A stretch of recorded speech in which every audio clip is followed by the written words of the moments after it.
सच तो यह है कि जिसे इस समय वह सीमा का ज्ञान हो जाए, वो आसानी से कभी किसी संकट में नहीं फंस सकता। समय की चर्चा तो इस किताब में हम कर ही रहे हैं। सीमा भले ही इस किताब का विषय नहीं, परंतु इस तयशुदा सीमा की भी चर्चा करना यहां प्रासंगिक है। बस इसीलिए इस विषय की संक्षिप्त चर्चा मैं यहां छेड़ रहा हूं। ऐसा भी नहीं है कि इस सीमा का किसी को ज्ञान नहीं है। मनुष्य है, अतः उसे इस समय व सीमा यानी टाइम और स्पेस का कुछ न कुछ ज्ञान होता ही है, क्योंकि यह सिर्फ मनुष्य है जिसके पास वो इंटेलिजेंस है जो प्रकृति की चल रही इस विशाल लीला के समय व सीमा बाबत जान सके। अर्थात ये उसकी नेचुरल प्रतिभा है। और जब नेचुरल है तो वो ध्यान दे या न दे, उसे इसके अनुभव होते ही हैं। तो अब सीधे इस बात पर आते हैं कि कैसे स्पेस द्वारा समय के सहारे हर चीज की एक सीमा तय हो जाती है और मनुष्य हमेशा उस तय सीमा का उल्लंघन करने के कारण ही बड़े संकटों में फंसता रहता है। यदि मनुष्य तय सीमा पहचान ले और उसे पार न करे तो उसके जीवन में संकट के दस्तक देने का सवाल ही नहीं उठता है। और जैसा कि मैं आपको कह ही चुका हूं कि इस तय हो रही सीमा का भी सबको कुछ न कुछ अंदाजा होता ही है। सो मेरे इशारा करते ही आप अपने पुराने अनुभवों से इस तय सीमा बाबत बहुत कुछ समझ ही जाएंगे। निवेदन सिर्फ इतना है कि फिर उस समझ को इतना आगे बढ़ाना कि भविष्य में आप इसके सहारे अपने पर मंडरा रहे सारे संकटों से स्वयं को बचा पाएं। तो शुरुआत मैं शारीरिक सीमाओं से ही करता हूं, क्योंकि आपके लिए शारीरिक बातें समझना बड़ा आसान है। मानो आप खाने के शौकीन हैं। यह भी माना कि स्वादिष्ट भोजन दे दिया जाए तो आपका हाथ नहीं रुकता है, तो भी आप कोई गाड़ा भर तो नहीं खा जाते हैं, यानी थोड़ा कम या ज्यादा। पर उस बाबत आप अपने पेट की सीमा जानते हैं।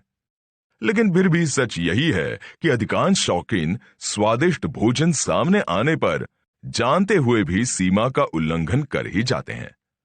और यदि कोई ऐसा लगातार करता है तो एक दिन उसे सूप और सलाद पर आ ही जाना पड़ता है। कहने का तात्पर्य, भोजन के शौकीन भी यदि जीवन भर स्वादिष्ट भोजन का लुत्फ उठाना चाहते हैं तो उन्हें अपनी शारीरिक परिस्थिति की तय सीमा का ध्यान रखना ही होता है। वैसा ही शराब के शौकीनों बाबत भी है। यदि कोई जीवन भर रोज विस्की पीना चाहता है तो उसे पेग दो पेग की सीमा तय करनी।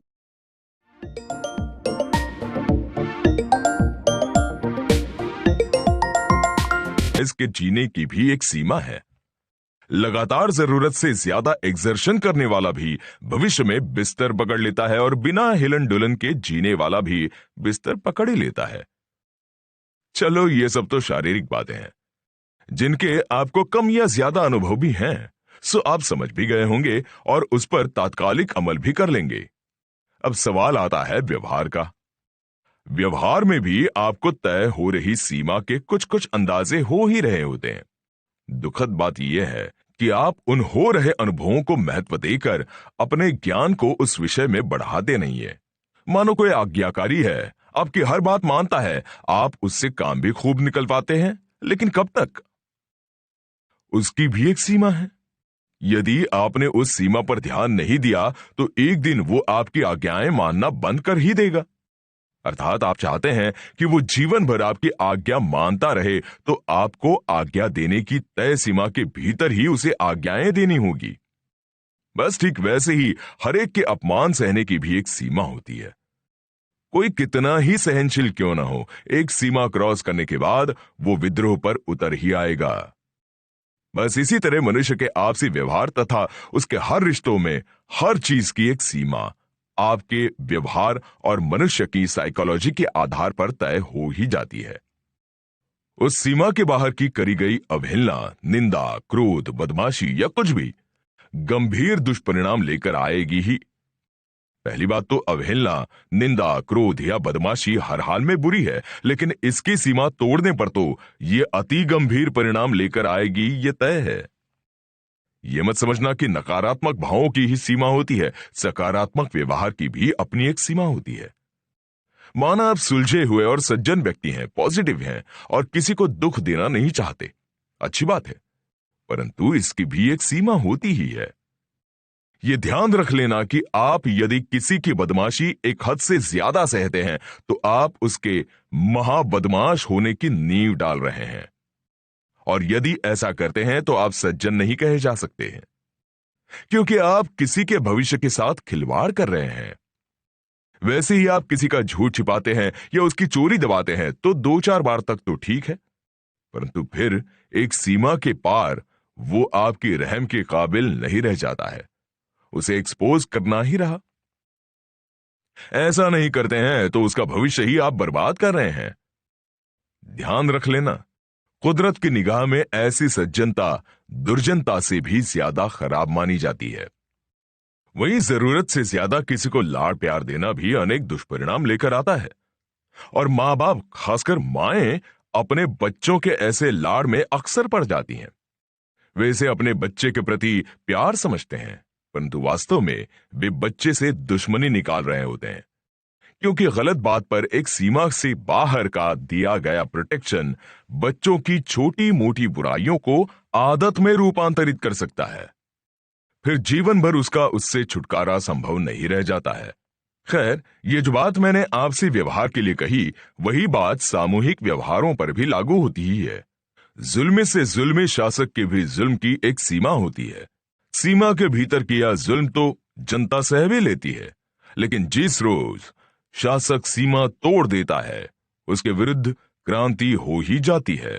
और फिर शासक के तो जुल्म की ही नहीं, भ्रष्टाचार से लेकर तमाम गलत नीतियों व निर्णयों की भी अपनी एक सीमा होती है। उस सीमा को पार करने के बाद कोई शासक कभी नहीं टिक सकता है। ठीक वैसे ही धर्मगुरुओं और समाज के ठेकेदारों द्वारा फैलाई जा रही कुरीतियां अपनी सीमा में नुकसान पहुंचा रही होती है, तब तक उन पर बड़ी आंच नहीं आती है। लेकिन जब वे सीमा पार का नुकसान पहुंचाना शुरू कर देती है तो फिर उसके खिलाफ आवाज बुलंद हो ही जाती है, और जो उसे मिटाकर ही दम लेती है। यही सती प्रथा से लेकर छुआछूत जैसी सभी कुरीतियों के साथ हुआ है, और जिस रोज मूर्ति पूजा से लेकर ज्योतिष वास्तु भी सीमा पार की परेशानी खड़ी कर देंगे, उनके साथ भी वैसा ही होगा। कुल मिलाकर यह समझ लें कि व्यक्तिगत व्यवहार हो या सामूहिक व्यवहार, हर जगह हर बात की एक सीमा तय हो ही जाती है, और जब भी उस सीमा का उल्लंघन होगा, उसके दुष्परिणाम सीमा तोड़ने वाले के खिलाफ आएंगे ही। सो यदि आप दुष्परिणामों से बचना चाहते हैं तो सीमा में ही व्यवहार करें।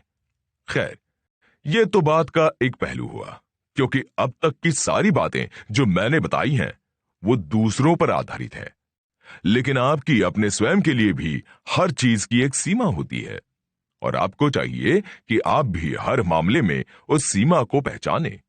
यदि आप संपूर्ण व्यक्तित्व पाना चाहते हैं तो पल पल तय हो रही इस सीमा के दायरे में ही व्यवहार करें, और वो भी बेझिझक, बिंदास, बगैर डरे तथा बगैर भविष्य की सोचे, क्योंकि भविष्य बिगड़ता ही है सीमा का उल्लंघन करने की वजह से। अतः आप अपनी हर चीज की सीमा का ध्यान रखें, फिर वो सहनशीलता हो, कोऑपरेशन हो, सज्जनता हो या प्रेम हो। यही नहीं, फिर सामने व्यक्ति भी चाहे जो हो, क्योंकि जो प्रेम के काबिल नहीं, उसे एक सीमा से बाहर का प्रेम करोगे तो आपके जीवन में बड़ी मुसीबत दस्तक देगी ही। वैसे ही आप किसी को लगातार औकात से बाहर का सहयोग करते रहोगे तो एक दिन उसे आप अपना आश्रित बनाकर ही छोड़ोगे। सर पर पड़ा हर आश्रित मनुष्य कितना कष्ट देता है, अभी इसका शायद आपको कोई अंदाजा नहीं है।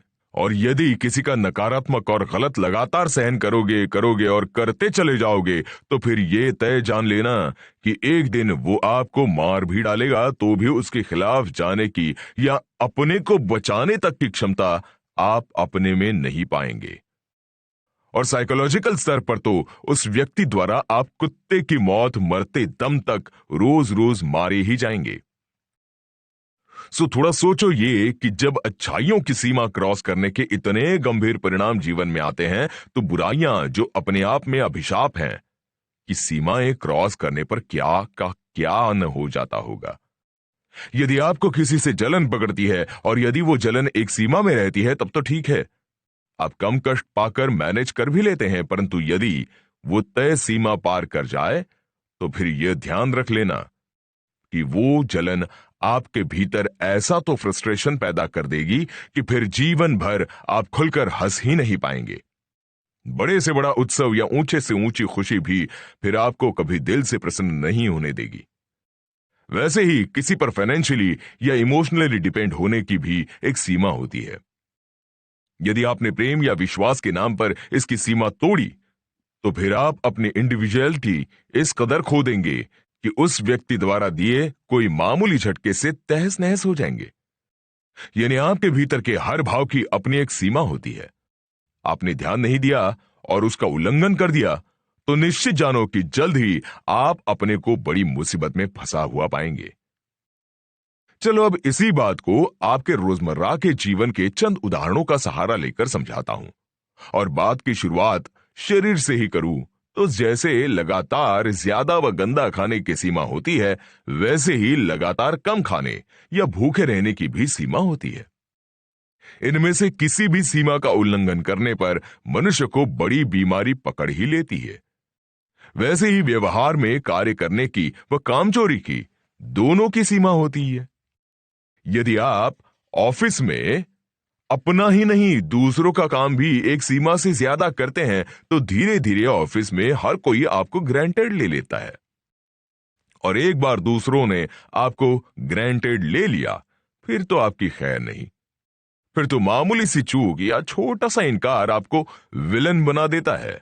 उसी तरह कामचोरी की एक सीमा तोड़ने पर आपको नौकरी से हाथ धोना ही पड़ सकता है।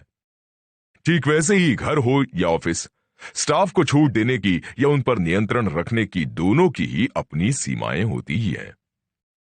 एक सीमा से बाहर की छूट आपके स्टाफ को बदमाशी के लिए उकसा सकती है, वहीं एक सीमा से बाहर के नियंत्रण लादने पर उन्हें विद्रोह हेतु मजबूर कर सकती है। और ठीक उसी तरह किसी पर विश्वास करने की ही नहीं, किसी पर अविश्वास करने की भी एक सीमा होती है। वैसी ही किसी से प्रभावित होने की या किसी से नफरत करने की भी एक सीमा होती है। यदि आप किसी से एक सीमा के बाहर प्रभावित होते हैं, तो धीरे धीरे कर आप उस जैसा होना शुरू हो जाते हैं। उसी तरह आप किसी से सीमा से बाहर की नफरत करते हैं, तो फिर उसे आप अपने जीवन का एक हिस्सा बना लेते हैं। यानी अपनी अच्छी खासी साइकोलॉजी में नफरत को घर बनाने देते हैं।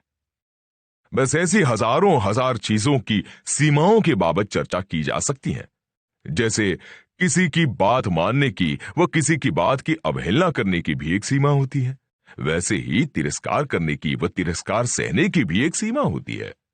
वैसे तो किसी बात, व्यक्ति या वस्तु पर ध्यान देने की भी एक सीमा होती है, और ठीक वैसे ही अपने से संबंधित किसी बात, वस्तु या व्यक्ति पर से ध्यान हटाने की भी एक सीमा होती है। आपको यह ध्यान रखना ही होगा कि कोई आपकी हर जिद पूरी करता है तो भी उसकी अपनी एक सीमा होती ही है। यदि आप उस सीमा का ध्यान नहीं रखेंगे तो जल्द ही एक दिन ऐसा भी आ ही जाएगा कि वो आपकी कोई भी फरमाइश मानना बंद कर देगा। वैसे ही कोई आपका क्रोध या टोकना सह रहा है तो भी उसकी भी अपनी सीमा है ही। सीमा तोड़ी तो एक दिन उल्टा वो पलटकर आप पर क्रोध कर ही देगा। कहने का तात्पर्य, आपके रोजमर्रा के जीवन से संबंधित हर व्यक्ति, वस्तु, विचार व व्यवहार सभी की एक सीमा होती ही है। बस सीमा के भीतर कोई खतरा नहीं और सीमा के पार जीवन नहीं। यहां एक बात और ध्यान रख लेना कि जो नियम मनुष्य व उसके व्यवहारों पर लागू होते हैं, वे प्रकृति पर भी लागू होते ही हैं। और इसे सीधा समझे तो जिन नियमों के अंतर्गत ये प्रकृति चलायमान है, वे सारे मनुष्यों पर भी लागू होते ही हैं। प्रकृति में ना तो कोई इतना महत्वपूर्ण है और ना ही कोई कण मात्र इतना तुच्छ ही है जिसके लिए अलग से कोई नियम बने हों। और इसी संदर्भ में आगे कहूं तो सीमा बाबत जो मैंने मनुष्यों के संदर्भ में बताया, वही प्रकृति पर तथा उसकी हर वस्तु पर लागू है ही। आप जानते ही हैं कि पानी की सीमा 99 डिग्री सेंटीग्रेड है। 100 डिग्री सेंटीग्रेड तक उबालने पर वो भाप बन ही जाएगा।